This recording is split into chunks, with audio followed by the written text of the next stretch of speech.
And Graziano has Grazian notes because there are huge stories taking place all around the league as we speak. And Dan, let's start in Baltimore. What is the latest with Lamar Jackson's contract extension or lack thereof? Lamar Jackson has 2 years left on his deal. His cap number goes up to $74.5 million this year. What the Ravens would like to do is extend his contract to help knock that cap number down. Now, if they can't do that, they have automatic conversion rights and they can add void years and knock the cap number down without his permission. Because Lamar Jackson does not use an agent, they don't really know exactly when they're going to be able to get him to commit to these kinds of talks. So the Ravens hope to get an extension done with Lamar, but right now the timing on that is in question. All right, Dan, how about the Bills? What is their offseason looking like? So they got to get under the cap first and foremost. They have to make some moves to do that. Once they do that, they have to beef up a couple spots on defense. They have 2 offensive linemen who are starters who are free agency, and they will look at the wide receiver market. It's just important for those of us who want them to do big game hunting in the wide receiver market to remember that's just not where they've spent their money and their cap dollars in recent years. So I think they'll upgrade that position, but I'm not sure it's going to be with a monster name. And then finally, Dan, how about the Vikings and their quarterback situation? Yeah, Vikings, Greeny, not ready to give up on JJ McCarthy just yet, but they're also not ready to sort of hand him the keys and anoint him the starter for 2026 after what happened last year. So look for them to try and add a veteran, particularly if you look at these guys, Kyler Murray, Geno Smith, if they get released by their current teams and are available for cheap, for veteran minimum deals. I think that's the kind of guy the Vikings have in mind that could come in and start and would get J.J. McCarthy's attention and would help give them, a little more time to evaluate whether J.J. McCarthy remains viable for the future without the pressure of having to play and win right now for him. All right, so let me bring my GM guys in on that part of the conversation. Louis Riddick, if you were running the Minnesota Vikings right now, would you be approaching this offseason as one where I need to get J.J. McCarthy's attention? Or would you be approaching it as one where I need to bring in a quarterback who can take this team where I think it can go? Yeah, look, I think it's a little bit of both, although I wouldn't necessarily frame it as I need to get JJ's attention. I think, look, doing all the homework on JJ previously, I think they know what kind of person he is. I think they understand that he probably knows that, look, I need to pick up my game. I need to really iron out some of these technical deficiencies that I have. And really become a more consistent quarterback. I need to stay on the football field, and I need to deliver. So, yeah, I think he understands that. I think they know he understands that. But that being said, look, I think the profile of the person that I'm bringing in is critical here because they moved up to draft him number 10 overall. All right, that's a huge investment in this young man. And I wouldn't right now be sitting there trying to figure, trying to mess with him. I would really be trying to look out for his long-term goals. So a guy like Geno Smith makes perfect sense for me. Has anyone ever said anything bad about Geno Smith as far as the way in which he conducts himself as a professional? The way in which he has committed himself to the craft. You can argue about whether or not he's good enough to be a guy who's going to take you to the playoffs and beyond, but you cannot argue about his professionalism. That's the number one criteria I would be looking for.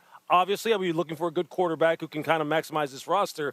But I would not just bring in any old body in here and go, look, I just need the best player, and I just really need to level up and upgrade. Unless, of course, they know that there's something going on in Minnesota I don't know about and they don't like him anymore, which I don't believe is the case. Well, yeah, they don't have to not like him, but the part of Mike that interests me is this is a team that won 14 games 2 years ago. They won 9 games last year with absolutely terrible quarterback play in the best division in football. Like, I'd be thinking deep in the playoffs kind of thoughts if I was Minnesota, and I'd be trying to figure out which quarterback could take me there. Mike, which one do you think it is?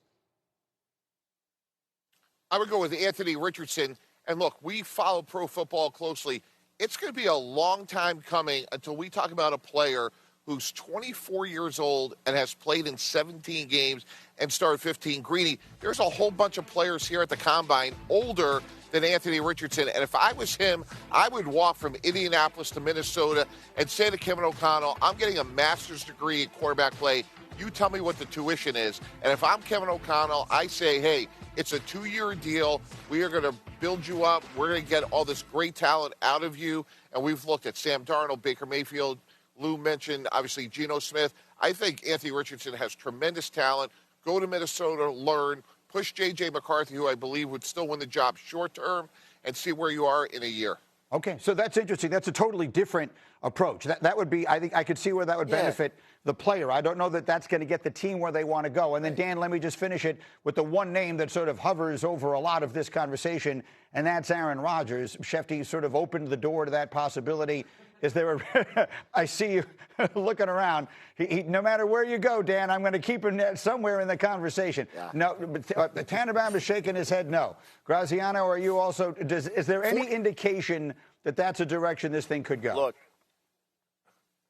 Yes, because they talked to him last summer, and he and Kevin O'Connell talked about what it would be like if he came there. Ultimately, the Vikings as an organization made the decision not to do that. So could it be revisited? Heck, there have been changes. I don't know who was for and against last year, but there have been changes in the Vikings' decision-making structure, so you wonder if maybe they'd be more open to it this time around.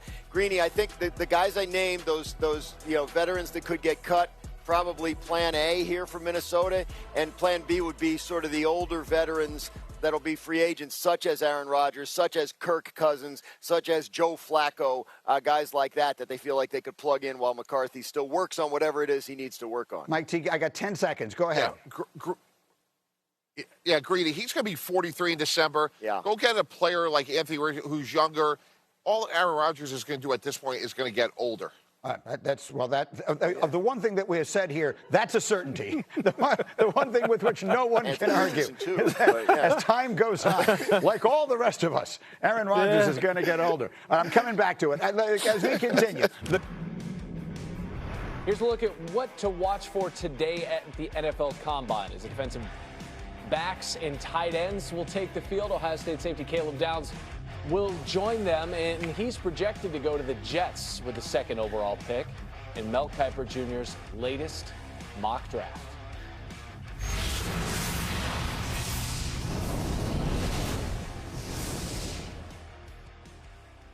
Dan Graziano joining us this morning from Lucas Oil Stadium, the site of the NFL Combine. How about it, Graziano? Earlier this week, Dan, the Eagles head coach Nick Sirianni said he couldn't guarantee that A.J. Brown will be back with the team next season. What are you hearing about Brown's future in Philly?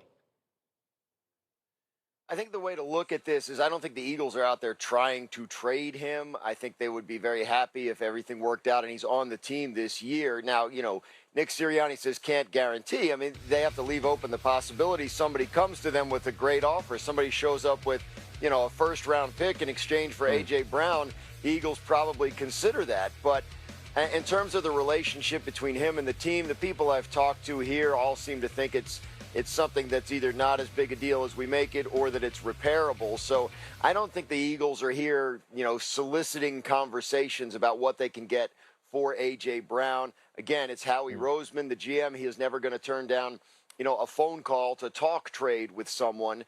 But I think unless someone blows them away, A.J. Brown's probably an Eagle again in 2026. Okay, so maybe an Eagle with not as uncertain of a future as people might think. Meanwhile, some quarterbacks with some uncertain futures. Let's begin with Tua and the Dolphins. Graz, what are you hearing?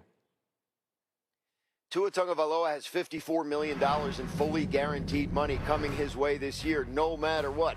If the Dolphins trade him, he's getting that money. If the Dolphins cut him, he's getting that money. If he's on the team, he's getting that money. So Dolphins have been trying to trade him, but this $54 million guarantee is obviously a lot for an acquiring team to swallow. Odds are pretty good that Tua gets released once the league year starts, but I guess you never say never in terms of the possibility of a trade. The Jets are exploring all options to solve their quarterback issue, but as they do that, they were reminding everyone Justin Fields still on the team. He's guaranteed $10 million out of his $20 million salary this year, so he has them in a position where they feel like they can explore options knowing that they still have someone on the team that has played in the NFL and they might be able to use if needed. And then JJ McCarthy in Minnesota, the former top 10 overall pick, rough year last year.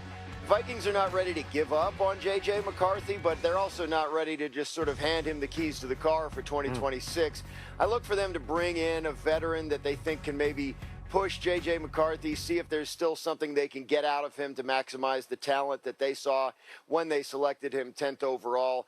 If someone like a Geno Smith gets cut from the Raiders or Kyler Murray gets cut from the Cardinals, that could be a spot that the Vikings look to bring in a veteran who can play ahead of JJ while they continue to work and try and get him better. Nothing wrong with a little competition in that quarterback room. Dan Graziano with the very latest from the Combine in Indy. Thanks, Dan.